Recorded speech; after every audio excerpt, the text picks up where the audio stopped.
Viewers, আশা করি সকলে ভালো আছে।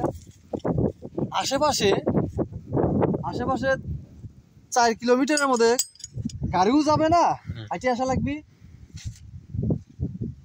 আপনার কারেন্টও পাবেন না। এটা একটা বিলের মাঝখানে একটা একবার তলিতে পুকুর কাটা, নাট আছে 3টে, সোলার চালিত পাম্প। এই পাম্পটা সোলারে চলে। তো এই পাম্পটা এখন নষ্ট হয়েছে। পাম্পটা যে তুলবো, এই নাটগুলো খুলবো কিভাবে? হ্যান্ড মেশিন দিয়ে যে কাটবো, সে কারেন্ট পাবো কোথায়? কারেন্ট তো নাই। আবার আমি নিয়ে আসছি সেলাই রেঞ্জ দিয়ে জং ধরে শেষ হয়ে গেছে। অপেক্ষা করতে হবে, বুদ্ধি বের করতে হবে, কাটতে হবে, না হলে খুলতে হবে নাকি? এনাও কি কও? তা আপনারা দেখেন, একটা খুলে ফেলেছি, তেলের বদলে পানি।